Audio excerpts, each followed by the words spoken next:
अल्हम्दुलिल्लाह माह सियाम माह रमज़ान नेकियों का मौसम बहार की आमद है और आज अल्लाह के खुसूसी फजल करम से हमें माह रमज़ान शरीफ का पहला जुमा नसीब हुआ। वैसे तो तमाम मुसलमान इस बात को जानते हैं, मोमिनीन को पता है कि जुमा ईदुल मोमिनीन है, लेकिन जो रमज़ानुल मुबारक का जुमा है उसकी फजीलत और खुसूसियत कुछ और ही है।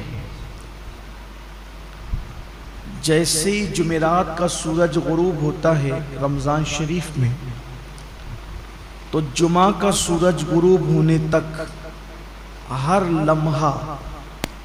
लम्हे को हम, चूँकि हदीस में लम्हे का जिक्र है, अगर आज की इस्तिलाह के एतबार से उसका तर्जुमा करें तो हो जाता है हर सेकंड। तो हर लम्हे में 70,000 ऐसे जहन्नमियों को अल्लाह जहन्नम से आज़ाद करता है जिनके लिए जहन्नम का अजाब लाजिम हो चुका हो। अपने करम से वो यूं ही आज़ाद करता है और ये सिलसिला पूरी रात चलता रहता है। हर लम्हा 70,000 70,000 70,000, फिर उसके बाद दिन में भी यही सिलसिला, हत्ता के जो जुमतुल मुबारका की आखिरी साअत गुरूब आफ्ताब के वक्त आती है, तो वो जो सूरज गुरूब होने से लेकर अब सूरज गुरूब होने तक जितने लम्हात में 70,000 बख्शे गए थे, उन सब की तादाद के बराबर उस आखिरी घड़ी में उतने ही लोगों को बख्शा जाता है। ये है जुमा का रमज़ानुल मुबारक, रमज़ान मुबारक का जुमतुल मुबारक, माह रमज़ान के जुमतुल मुबारक की शान ये है।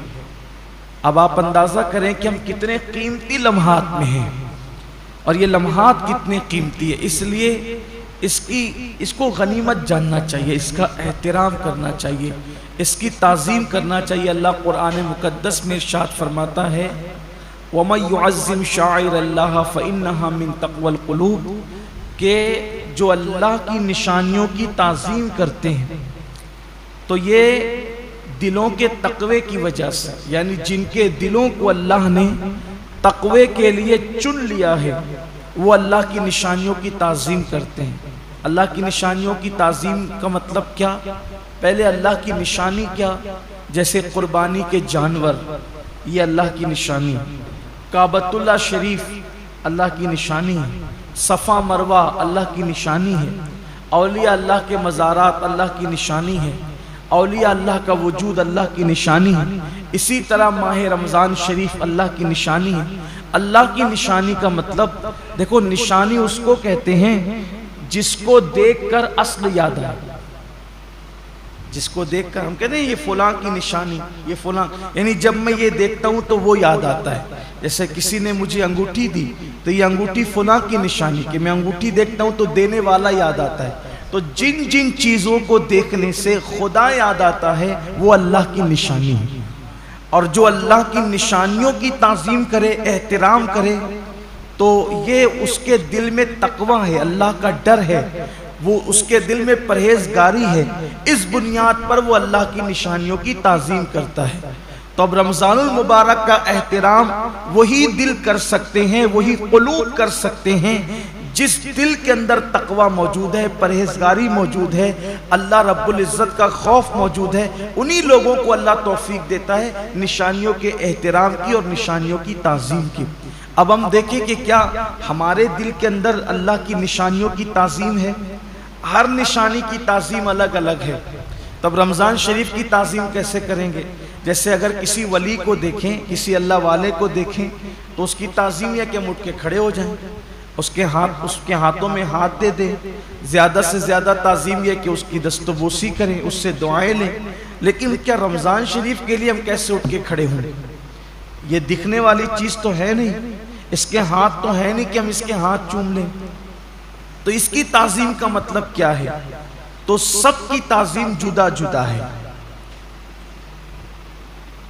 अल्लाह के हरम की ताजीम यह है कि जब हरम में दाखिल हो जाओ तो जिन चीजों से अल्लाह ने मना किया उन चीजों से रुक जाओ। तो ऐसे ही रमजान मुबारक की ताजीम यह है कि इसके रोजे रखे जाएं, इसमें तरावी पढ़ी जाए और इसमें अपने आप को जाहिरी और बातिनी गुनाहों से बचाया जाए। ये इसकी ताजीम है। क्या वाकई ऐसा हो रहा है?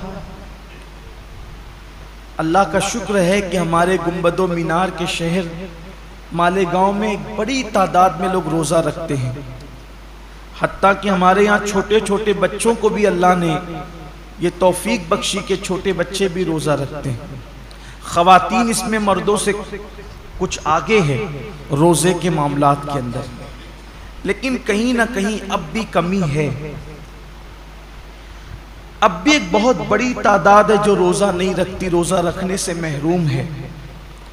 और वो उन नौजवानों की तादाद है जो इस वक्त मेहनत मजदूरी करते हैं, मार्केट में बैठते हैं, लूम चलाते हैं, कारोबार करते हैं और उनका उज़्र यह कि धूप बहुत है, तमाज़त बहुत है, शिद्दत बहुत है। वाकई मौसम तो गर्म है। कुछ रोज़े अप्रैल में होंगे और कुछ रोज़े मई में भी होंगे, बल्कि पूरा आखिरी अशरा मई में होगा।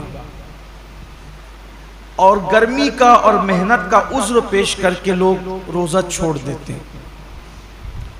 पहली बात तो यह है कि मौसम का उज़्र या मेहनत का उज़्र पेश करके रोज़ा छोड़ने की इजाज़त नहीं हो सकती, बल्कि अगर मेहनत मजदूरी की वजह से आप रोज़ा छोड़ते हैं तो इस्लाम का हुक्म ये जो अहकाम शरा है वो बता रहा हूँ आपको कि एक तरफ रोज़ा छूटता है काम धाम की वजह से, आप अपने अंदर ताकत नहीं पाते कि मेहनत भी करें और रोज़ा भी रखें, तो रोज़ा नहीं छोड़ सकते। आपको शरीयत ये हुक्म देती है कि आप अपनी मसरूफियात कम कर दीजिए, आप काम शॉर्ट कीजिए, लेकिन रोज़ा आपको रखना है। इसलिए कि रमज़ान शरीफ के एक रोज़े की अहमियत ये है, एक रोज़े की, कि जानबूझकर अगर किसी ने रमज़ान शरीफ का एक रोज़ा छोड़ दिया और उसके बदले में फिर वो पूरी जिंदगी रोज़ा रखे, तो जिंदगी भर के तमाम रोज़े उस एक रोज़े की फजीलत को नहीं पहुंच सकते जो माह रमज़ान शरीफ में रखा गया है। माह रमज़ान शरीफ के रोज़े का बदल जिंदगी भर के रोज़े नहीं हो सकते। जो फजीलत इन दिनों की है, ये मौसम है रोज़े का। और कुछ लोग छोटी मोटी बीमारी का बहाना लेकर भी रोज़ा छोड़ते हैं। हर छोटी मोटी बीमारी पर रोज़ा छोड़ने की इजाज़त नहीं है, गुनहगार होंगे, सख्त गुनहगार होंगे। जिसने एक रोज़ा रमज़ान शरीफ का छोड़ा फिर उसको कज़ा भी करना पड़ेगा एक रोज़ा और तौबा भी करनी पड़ेगी। ये भी अवाम में गलत फहमी है कि जो लोग सोचते हैं कि रमज़ान शरीफ का एक रोज़ा छोड़ दिया जानबूझकर तो 60 रोज़े रखने पड़ेंगे। ऐसा नहीं है, एक ही रोज़ा रखना है। ये असल में जो बिला वजह रोज़ा तोड़ देते हैं रखकर, 60 रोज़े उनके लिए कफ़ारे में। लेकिन जिसने रोज़ा छोड़ दिया बहुत बुरा किया, उसने एक ही रोज़ा रखेगा, बाद में कज़ा, लेकिन साथ ही उसको तौबा भी करनी पड़ेगी। सिर्फ रोज़ा कज़ा करने से मामला ख़त्म नहीं होगा, सच्ची तौबा भी उसके साथ लाजिम होगी। बल्कि जिन लोगों के रोज़े किसी वजह से, लाइल्मी की वजह से पहले छूट गए, तो वो आम दिनों में गैर रमज़ान में उन रोज़ों की धीरे धीरे कज़ा कर ले। रोज़ा न रखने का वबाल बड़ा दर्दनाक है। अल्लाह के रसूल सल्लल्लाहु अलैहि वसल्लम फरमाते हैं कि मैंने जब शबे मेराज जहन्नम का मुशाहिदा किया तो मैंने देखा कि कुछ लोगों के जबड़ों को आग की कैंची से काटा जा रहा है। मैंने पूछा, जिब्रील ये कौन लोग हैं? अर्ज किया, या रसूल अल्लाह सल्लल्लाहु अलैहि वसल्लम, ये आपकी उम्मत के वो लोग हैं जो माह रमज़ान शरीफ में रोज़े नहीं रखते थे। इसलिए ये दुनिया है यहाँ तो रोते गाते गिरते पड़ते खुशी गमी में जिंदगी कैसे भी गुजर जाएगी, लेकिन एक दिन आखिरत है, दुनिया खत्म होने वाली है और आखिरत कभी खत्म नहीं होगी। आज अमल कर सकते हैं, इसकी अहमियत का अंदाजा नहीं है। जब इस अमल का सिला मिलेगा और अमल न करने पर सजा मिलेगी, तब इंसान पछताएगा कि काश मैंने इसका फायदा उठाकर जिंदगी का कुछ नेकियां इकट्ठा कर ली होती, कुछ अमल कर लिया होता। बल्कि मरने वाले अल्लाह की बारगाह में मिन्नत करते हैं कि मेरे अल्लाह हमें सिर्फ 2 रकअत दुनिया में जाकर पढ़ने की इजाजत दे दे। लेकिन इरशाद होता है, बंदे जब हमने तुझे मौका दिया था उस वक्त तूने उससे फायदा नहीं उठाया। अब जिंदगी खत्म हो गई है, अब दोबारा किसी को दुनिया में नहीं भेजा जाएगा। इसलिए मैं अपने नौजवानों से कहता हूं, बहाना मत कीजिए। रोजा रखने वाले को सब्र अल्लाह देता है। और एक बात आज आपसे कहना चाहता हूं, अगर किसी गुर्बत की, तंगदस्ती की या मेहनत मजदूरी की वजह से आपका रोजा पुरमुशक्कत है, आपके रोजे में मुशक्कत है, तकलीफ है, तो ये बात हमेशा याद रखिएगा कि जिस नेकी में जितनी तकलीफ होगी, जिस नेकी में जितनी तकलीफ होगी उसका सिला उतना बढ़ा दिया जाएगा। रोजा रखकर एसी में सोने वालों का सवाब अलग है और रोजा रखकर लूम चलाने वालों का सवाब अलग है। दोनों का सवाब यकसा नहीं है। रोजा रख करके एसी में ऑफिसों में बैठने वालों का अजर अलग है और रोजा रख करके धूप में मार्केट में बैठने वालों का अजर अलग है। वजह क्या है? देखिए, डॉक्टर इकबाल ने इस फलसफे को बहुत अच्छे से समझाया है। इकबाल कहते हैं, अल्फाज व मानी में तफावुत नहीं, लेकिन अल्फाज व मानी में तफावुत नहीं, लेकिन मुल्ला की अज़ा और मुजाहिद की अज़ा और। जो मस्जिद के अंदर खड़े होकर के अजान देता है उसके अल्फाज भी वही है, और जो मस्जिद के अंदर अजान पढ़े उसका मानी भी वही है, और जो जिहाद के सहरा में अजान दे उसका मानी भी वही है और उसके अल्फाज भी वही है। लेकिन जो अजान का सवाब मस्जिद में खड़े होने वाले मुअज्जिन को मिलता है वो मुजाहिद को नहीं मिलता। इसलिए कि दोनों की अजान में बड़ा फर्क है। मुअज्जिन की अजान पर चंद लोग मस्जिद में आते हैं और मुजाहिद की अजान पर पूरी कौम को अल्लाह कामयाबी और फलाह अता फरमाता है। दोनों में बड़ा फर्क है। इसलिए कि ये अजान पंखों के साए में है, ये अजान छत के साए में है, ये अजान राहतों में है, और वो अजान मुशक्कतों और तलवारों के साए में। दोनों में फर्क है। तो इसी तरीके से इकबाल की फिक्र से रोशनी लेकर कह रहा हूं, और हदीस पाक कि जिस नेकी में जितनी मुशक्कत और तकलीफ होगी उसका सिला उतना बढ़ा दिया जाएगा। तो लूम चलाने वाले मजदूर कभी गमगीन न हो कि कैसे करें। हिम्मत से काम लीजिए, जहन्नम मत खरीदिए, जहन्नम की अजाब मत खरीदिए। अगर अल्लाह ने, अल्लाह की मर्जी, किसी को मजदूर बनाया, किसी को सेठ बनाया, लेकिन आपको काम हिम्मत से लेना है। अल्लाह उसका सिला बहुत बढ़ा देगा, अल्लाह उसका अज्र बहुत बढ़ा देगा। और फिर काश कि ऐसा होता कि इस सुन्नत को जिंदा किया जाता कि अल्लाह के रसूल अलैहिस्सलाम जब रमज़ान शरीफ आता था तो खुतबा देते थे और फरमाते थे, लोगों जो तुम्हारे मजदूर हैं रमज़ान शरीफ में उनकी मजदूरी कुछ कम कर दो, यानी उन मजदूरों का काम कुछ कम, उनको सिला तो पूरा दो, मजदूरी पूरी दो, लेकिन उनका काम कुछ कम कर दो, जैसे दोपहर में उनको सोने का मौका दे दो। अब यहाँ तो सेठों का हाल ये है कि अगर मजदूर नमाज पढ़ने रमजान शरीफ में भी जाए तो उनके माथे पे शिकन आता है। ये लोग कहते हैं ना कि हालांकि सारे सेठ ऐसे नहीं हैं, कुछ अगर सेठ लोग यहाँ हैं तो वो बुरा नहीं माने। मुझे तो लोगों ने यहाँ तक के आके बताया कि एक सेठ साहब हाफिज कुरान है। मुझे लोगों ने नाम के साथ बताया, मैं नाम नहीं लूंगा क्योंकि मैं अल्लाह के घर में वाज और नसीहत करने खड़ा हुआ, गीबत करने खड़ा नहीं हुआ। तो कहा वो हाफिज कुरान है, वो खुद नमाज में गए और जब मजदूर नमाज पढ़ कर के आए तो उन्होंने कहा कि अब जा तू नमाज ही पढ़ते रहे, यहाँ से निकल जा, ये सूरत हाल है। फिर जिस कौम को का हाल ये हो कि वो इस कदर गंदी सोच की हामिल हो जाए कि वो अपने मजदूर को नमाज पढ़ने तक जाने न दे, फिर उनके कारोबार तबाह नहीं होंगे तो और क्या होंगे? उनके कारोबार की मलाई दूसरे लोग नहीं खाएंगे तो क्या करेंगे? कल और आज के कारोबार में कुछ फर्क महसूस करते हैं आप? कल की बरकतों में और आज की बरकतों में आप कुछ फर्क महसूस करते हैं? कल भी हमारे बाप दादाओं ने कारोबार संभाला और आज भी हमारी नई नस्ल संभाल रही। फर्क ये है कि वहां जब दीन का मामला आता था तो वो अपने आप को सरेंडर कर देते थे, कुदरत ने उन्हें बरकतों से नवाजा था। आज बहुत कारोबार बढ़ा लिया गया है लेकिन फिर भी हाय हाय किया जा रहा है, बरकतें उठ गई है। वजह यह कि दीन से दूरी है, मजहब से दूरी। और इंसान जब जब दीन से दूर होगा तब तक वो रोएगा, तब तक वो पछताएगा, तब तक नाकामी उसके गले का हार बनेगी। तो आइए, अल्लाह रब्बुल इज्जत ने इतना खूबसूरत सा महीना हमें दिया है, इसलिए मेरी गुजारिश है कि इस मुबारक महीने में पहले तो रोज़ों का एहतमाम करें। और जिनको छोटी मोटी बीमारियां, उनसे भी कहता हूँ बीमारी का बहाना लेके, सर दर्द है, बुखार आ गया है, कोरोना हो गया है, इन चीज़ों को लेकर के आप रोज़ा न छोड़ें, इसलिए कि वो और बीमारियां हैं और उस हद तक बीमारी है जिसको बहुत सीरियस मैटर कहते हैं, वहां रोजा छोड़ने की इजाजत है कि जब आदमी रख ही नहीं सकता, बीमारी बढ़ जाने का यकीन हो, मर जाएगा, बीमारी बढ़ जाएगी, तकलीफ बढ़ जाएगी। जब कोई मुसलमान पाबंद शरा, कोई दीन की समझ रखने वाला डॉक्टर कह दे तो बात अलग है।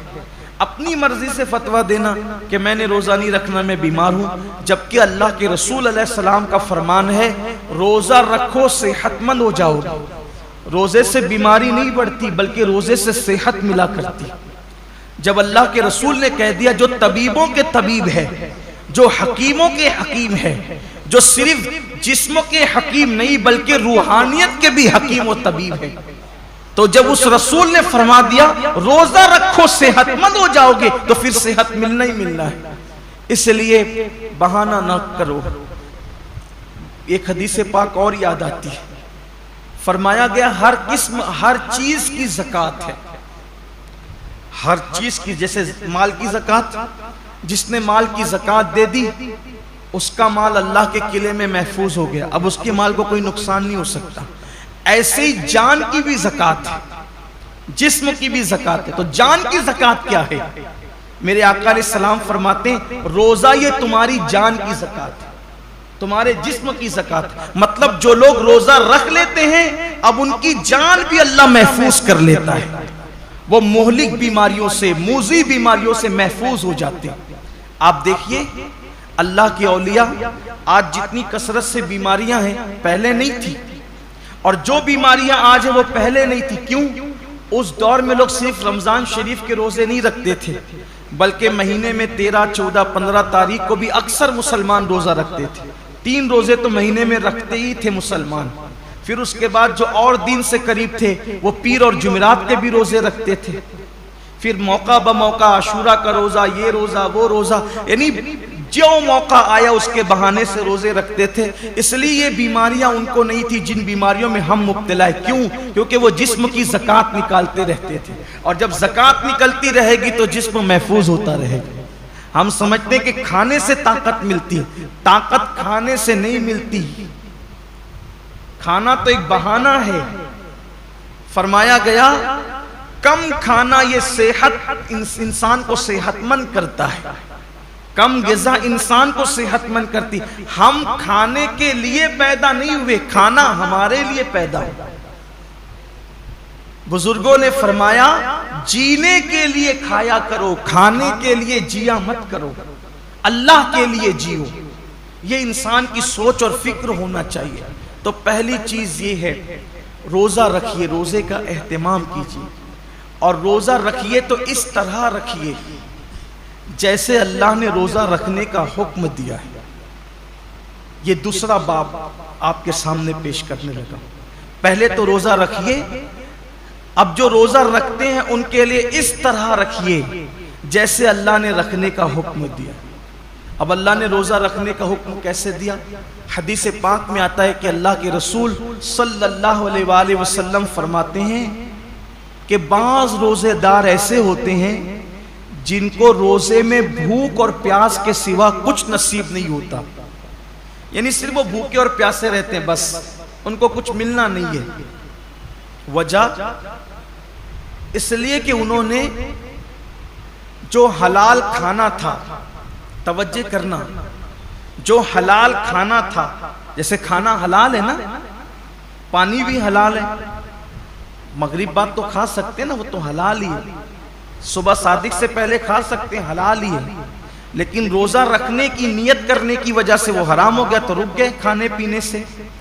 लेकिन जिस खाना जो हलाल था रोजे से पहले और रोजे के बाद, वो रोजे की हालत में तो हम रुक गए खाने पीने से, फ्रिज भरी हुई है फलों से रुक गए हैं, किचन भरा हुआ है खाने से रुक गए हैं, मगर गाली तो हमेशा हराम है।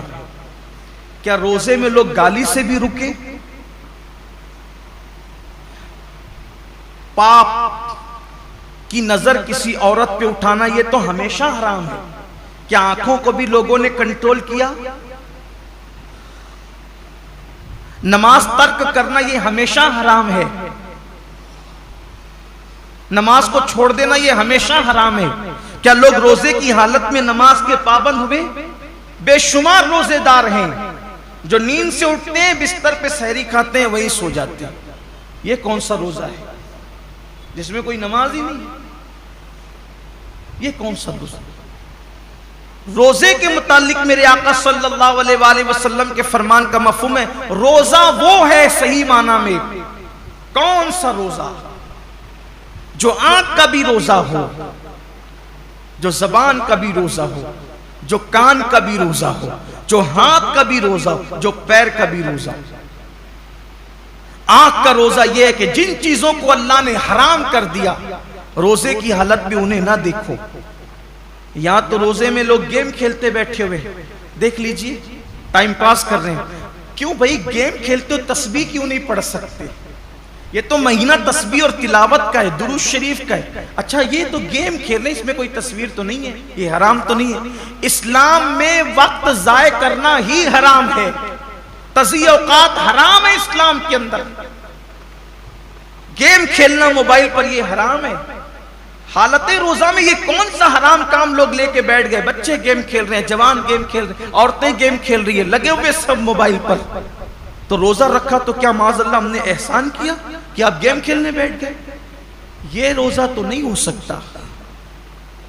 कुछ लोग सीरियल देखते हैं रोजे की हालत में, बल्कि ये रूहानी तरबियत का महीना है कि जब आंखों से पाप नहीं होगा, कानों से नाजायज हराम चीजें नहीं सुनेंगे, हाथ से किसी पे जुल्म नहीं करेंगे, जबान से किसी को गाली नहीं देंगे, झूठ नहीं बोलेंगे, गीबत नहीं करेंगे, पैर से हराम जगह चलकर नहीं जाएंगे, तो एक महीने के अंदर ये रूहानी तरबियत होगी। तो जब रमजान शरीफ तो चला जाएगा, लेकिन ये नेक आदतें इंसान में बाकी रह जाएगी। इस तरीके से इंसान की जिंदगी बदल जाएगी।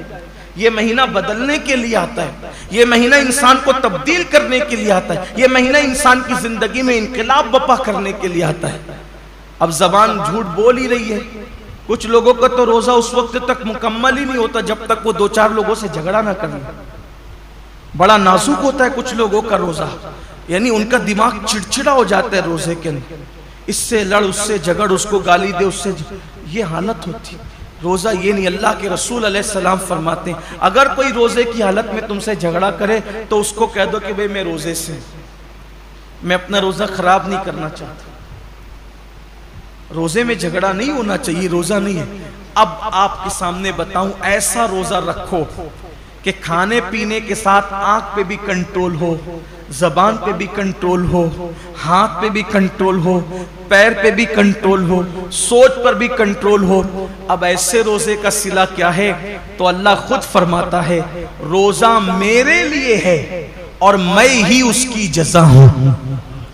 यानी हर नेकी या हर नेक अमल की जज़ा जन्नत हो सकती है, लेकिन रोजा तन्हा वो इबादत है कि आपने जिसका हक अदा किया उसका सिला जन्नत नहीं बल्कि मालिके जन्नत है। सोचे तो सही रोजा क्या चीज है। मालिके जन्नत कैसे सिला है, मतलब यह कि अल्लाह रोजेदारों को अपना दीदार नसीब फरमाए, रोजेदारों को खुदा का दीदार। साहबा ने पूछा या रसूलल्लाह हम अल्लाह का दीदार कैसे करेंगे? तो आका फरमाते हैं जैसे तुम आसमान पर चांद देखते हो बिला तकल्लुफ बिला तमसील, तुम अल्लाह का यूं दीदार करो। सोचिए हुजूर इतने खूबसूरत हैं तो हुजूर को बनाने वाले रब के हुस्न का आलम क्या होगा। कायनात इतनी खूबसूरत है तो कायनात को बनाने वाले रब के हुस्न और उसके जमाल का आलम क्या होगा। तो अल्लाह के लिए ऐसा रोजा रखो। और फिर जाते जाते ये महीना मवासात का महीना, गमगुसारी का महीना है, गमखारी का महीना है। मवासात का मतलब, गमगुसारी का मतलब, गमखारी का मतलब एक दूसरे का ख्याल रखो, एक दूसरे का ख्याल रखो, नुमाइशी तौर पर नहीं, हकीकी तौर पर। एक दूसरे का ख्याल रखने का मतलब अगर कोई हाजतमंद नजर आए उसकी हाजत को पूरा करो, कोई तकलीफ में नजर आए उसकी तकलीफ को पूरा करो। बल्कि आप मुझे ये बताएं कि आखिर अल्लाह रब्बुल इज्जत तो बेनियाज है, जिनके घर की फ्रीजें भरी है, किचन भरे, उनको भूखा रहने का हुक्म क्यों दिया? कभी सोचा रोजे का फलसफा क्या है कि दिन भर तुम्हें भूखा प्यासा रहना है, सब कुछ है फिर भी भूखा प्यासा रहना। जैसे कुछ नेकियां, कुछ इबादतें खास मालदारों के लिए रखी है, वैसे कुछ इबादतें अल्लाह गरीबों के लिए रख देता है। जैसे कुर्बानी मालदारों के लिए है, ज़कात मालदारों के लिए है, हज मालदारों के लिए, ये इबादतें तो मालदारों के लिए मखसूस कर दी। तो रोजे जैसी भूखे प्यासे रहने की इबादत भी गरीबों के लिए मखसूस कर देता। ऐसा क्यों हुआ? सब रोजा रखो, सबको भूखा प्यासा क्यों रखवा रहा है? और वजह यह है कि मालदार लोग 11 महीने पेट भर के हलक तक खाते हैं, तो उनको पता नहीं होता है कि भूखों की भूख क्या होती है। जो बंदा जिस तकलीफ से गुजरेगा नहीं, उसको उस तकलीफ का एहसास कभी नहीं होगा। जो यतीम नहीं था उसको यतीमों का दर्द कभी पता नहीं चल सकता। जो गरीब नहीं हो उसको गरीबों का दर्द कभी पता नहीं चल सकता। जो पैदाइशी मालदार हो उनकी फिक्र में, और जो गरीबी से मालदार की तरफ आए हैं उनकी फिक्र में जमीन आसमान का फर्क है।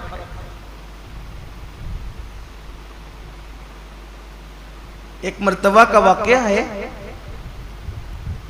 कि कुछ गरीब काफिले गुजर रहे थे मालदारों की बस्ती से। कुछ गरीबों के काफिले गुजर रहे थे मालदारों की बस्ती से, तो वो नीचे की पड़ी हुई रोटियां उठा उठा करके खा रहे थे। तो मालदारों के बच्चों ने उनको देखा तो अपने बाप से पूछा कि ये लोग नीचे की रोटी पड़ी हुई क्यों उठा के खाते हैं? तो बाप ने जवाब दिया, बेटे इनको रोटी नहीं मिली इसलिए ये रोटी उठा के खाए। तो कहा अब्बा इनको रोटी नहीं मिले तो इन्हें चाहिए था कि ये दुकान से केक खरीद लेते। अब उस बच्चे को क्या पता कि जिन्हें रोटी नसीब नहीं वो केक कहां से खरीदेंगे, लेकिन उसकी सोच थी चूंकि वो मालदार घर में पैदा है। तो जो गुर्बत, इसीलिए अल्लाह ने अपने महबूब सल्लल्लाहु अलैहि वसल्लम को यतीम पैदा फरमाया। इसीलिए अल्लाह ने अपने महबूब सल्लल्लाहु अलैहि वसल्लम की परवरिश गरीब घर में फरमाई। क्यों? कि महबूब को ऐसी गुर्बत से गुजारो और ऐसी यतीमी से गुजारो, क्योंकि जो गरीबों का मावा और यतीमों का मलजा बनाकर भेजा गया हो, जब तक इस मंजिल से गुजरेंगे नहीं तो वो हकीकी दर्द का एहसास जो एक गरीब को गुर्बत की वजह से हो सकता है, एक यतीम को यतीमी की वजह से। इसीलिए तो अल्लाह के रसूल अलैहिस्सलाम यतीमों को देखते थे तो आंखों में आंसू आ जाते थे। क्यों? इसलिए कि हुजूर खुद यतीमी से गुजरे थे, वो दुर्रे यतीम थे। आका फरमाते हैं मैं उस माँ का बेटा हूं कि मेरी माँ धूप में सूखा हुआ गोश्त खा करके जिंदगी गुजारती, और मेरी माँ को मैंने सूखे टुकड़े खाते हुए देखा। अल्लाह के रसूल अलैहिस्सलाम ये फरमाते तो ये रोजे जो रखाए जाते हैं 1 महीने तक, उसकी बहुत सारी हिकमतों में से एक हिकमत ये भी है, 11 महीने तक पेट भरकर खाने वालों, जरा 1 महीने भूखे रहकर देखो कि दुनिया के अंदर जो कौम रोटी के टुकड़े को तरस रही है, आखिर भूख किस चीज का नाम है, ताकि उनकी भूख का तुम्हें एहसास हो। और भी हिकमत है, लेकिन एक हिकमत यह भी है कि उनकी भूख का तुम्हें एहसास हो। तो ये महीना मवासात का महीना है, हाजतें पूरी करने का महीना है, तकलीफें पूरी करने का महीना है। अल्लाह के रसूल अलैहि सलाम का फरमान है, हदीस पाक में आता है कि जो माह रमज़ान शरीफ में अपने किसी मोमिन भाई की सिर्फ एक हाजत पूरी कर दे, एक हाजत, अल्लाह ताला उसकी 10 लाख हाजतों को पूरा फरमाएगा और उसको गुनाहों से ऐसे पाक कर देगा जैसे वो अभी अपनी माँ के पेट से पैदा हुआ। इसलिए अगर अल्लाह ने आपको नवाजा हो दौलत से, अगर अल्लाह ने आपको नवाजा हो माल से, अगर अल्लाह ने आपको खुशहाल रखा हो, तो अपने रिश्तेदारों का ख्याल करें, अपने गिरदो पेश का ख्याल करें। मैं तो सिर्फ यही अर्ज करना चाहता हूँ कि हर आदमी अगर सिर्फ अपने रिश्तेदारों को संभाल ले तो मुसलमानों की गुर्बत का खात्मा हो जाए। इसलिए अपने गिरदो पेश का जायजा लें, हस्ब हैसियत हस्ब ताकत एक दूसरे की मदद करें, और एक दूसरे की मदद करने के साथ साथ अल्लाह ताला ने अगर आपको माल दिया है, दौलत दिया है, तो अपने माल से मदारिस इस्लामिया की भी मदद करें। इसलिए कि जब तक मदारिस हैं तब तक इल्म जिंदा है, और जब तक इल्म जिंदा है तब तक इस्लाम जिंदा है। अल्लाह के रसूल अलैहि सलाम फरमाते हैं, अल इल्म हयातुल इस्लाम व इमादुद्दीन, के इल्म इस्लाम की जिंदगी है। जब तक इल्म रहेगा इस्लाम रहेगा। अच्छे इमाम आपको मदरसों से मिलते हैं, अच्छे खुतबा आपको मदरसों से मिलते हैं, अच्छे रहनुमा आपको मदरसों से मिलते हैं। कुछ लोगों को मदरसों से बड़ी चिढ़ है, ये यहूदियत की फिक्र है, ये नसरानियत की फिक्र है, ये मुशरिकीन की फिक्र है, मदारिस से नफरत और अहले मदारिस से नफरत। याद रखिए, मदारिस का ताउन करना इस्लाम को फरोग देने में एक बहुत बड़ा कदम उठाना है।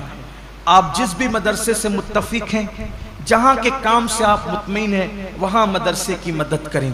साथ ही साथ आपकी हमारी अपनी तहरीक सुन्नी दावत इस्लामी मुख्तलिफ शोबाजात में काम कर रही है, जो आपकी निगाहों के सामने है। अल्हम्दुलिल्लाह, शोबे दावत व तबलीग हो, शोबे मदारिस हो, शोबे मसाजिद हो, शोबे खिदमत खल्क हो, इस तरह के शोबाजात सुन्नी दावत इस्लामी साल भर उसमें काम करती है और आप देखते रहते हैं।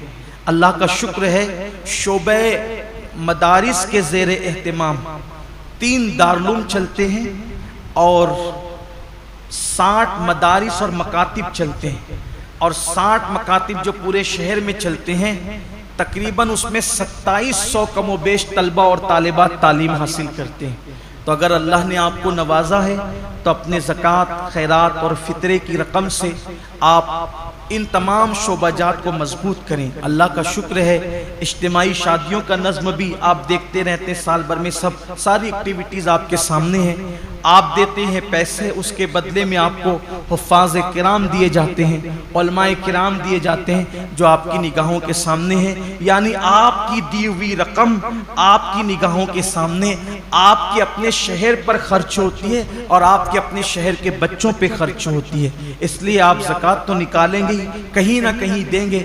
उससे बेहतर है कि आपकी ज़कात आपकी निगाहों के सामने सही मसरफ में खर्च हो। उसके लिए आप हमारे जिम्मेदारान से रब्ता कायम करें। मिसाल के तौर पे मस्जिद के हमारे इमाम साहब हज़रत मौलाना हाफिज़ कारी गुफ़रान रज़ा शरफ़ी साहब, वो यहीं आपको मौजूद मिलते हैं, आप उनसे रब्ता कर लें।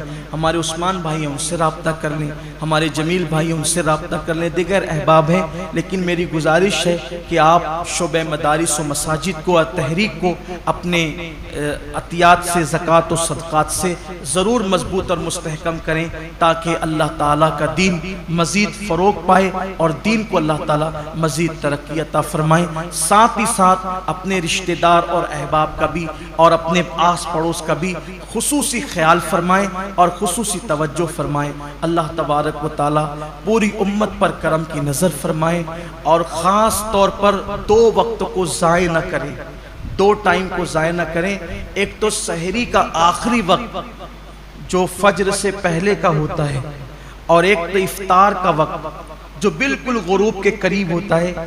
ये 2 वक्त तो बहुत कीमती, पूरा महीना ही कीमती है, लेकिन ये 2 औकात ऐसे हैं कि अल्लाह तबारक व ताला ने अपने बंदों से वादा फरमाया है कि इन औकात में की जाने वाली दुआ को अल्लाह ताला रद्द नहीं फरमाएगा। इस वक्त तो पूरा आलम इस्लाम तकलीफ में, मुसीबतों में, बलाओं में गिरफ्तार है। मेरी गुजारिश है कि अगर आखिरी वक्त में हाथ उठा दें और अल्लाह की बारगाह में दुआ करें कि अल्लाह तमाम आलम इस्लाम की मुसीबतों को, मुश्किलों को दूर फरमाकर आसानियाँ पैदा फरमा दे। बिलखुसूस कोरोना और लॉकडाउन की ये जो नहूसतें हैं अल्लाह सबका खात्मा कर दे। ये तो अल्लाह का एहसान हुआ कि इस साल माह रमज़ान शरीफ में हम अपनी मस्जिदों में इबादत कर ले रहे हैं, लेकिन पिछले साल के हालात कैसे थे, इसलिए खुसूसी गिड़गिड़ा कर अल्लाह की बारगाह में दुआ करें। और अल्लाह का कोई बंदा अल्लाह की बारगाह में दुआ करता है, अल्लाह उसकी दुआ को रद्द नहीं करता, इसलिए गिड़गिड़ाएं, अल्लाह से कुछ मांग ले। ये लम्हे ज़िंदगी में बार बार आया नहीं करते, पता नहीं किसकी ज़िंदगी कितनी है, किसका वक्त कितना है। इसलिए फज्र से पहले का जो वक्त है, सहरी का वक्त, उसमें खूब गिड़गिड़ाने, हो सके तो 2 रकात नफिल नमाज तहज्जुद की पढ़ने और उसके बाद 5 से 10 मिनट का वक्त निकालकर अल्लाह की बारगाह में रोए, गिड़गिड़ाएं और खूब मांगे। इंशाअल्लाह सारे आपके मसाइल भी अल्लाह हल फरमाएगा, उम्मत के मसाइल भी हल फरमाएगा। और साथ ही साथ इफ्तार के वक्त जो टाइम होता है उसमें भी दुआ करें। उस वक्त भी दुआ की कबूलियत का ऐलान किया गया है। मांगने वाला कितना भी गुनहगार होगा, मुजरिम होगा, लेकिन अल्लाह तबारक व ताला ज़रूर अता फरमाएगा। ये 2 औकात ऐसे हैं, इसलिए इन दोनों टाइम दुआओं का एहतिमाम करें और सिर्फ अपने लिए ही न मांगे बल्कि पूरी उम्मत को शामिल करें। अल्लाह तबारक व ताला हम सबको इसका ख्याल करने की तौफीक अता फरमाए। गुफ्तगू के दरमियान अगर कोई गलती हो अल्लाह ताला माफ़ फरमाए, जिनकी सुन्नतें बाकी है वो सुन्नतें अदा फरमाए। अस्सलामु अलैकुम व रहमतुल्लाहि व बरकातहू।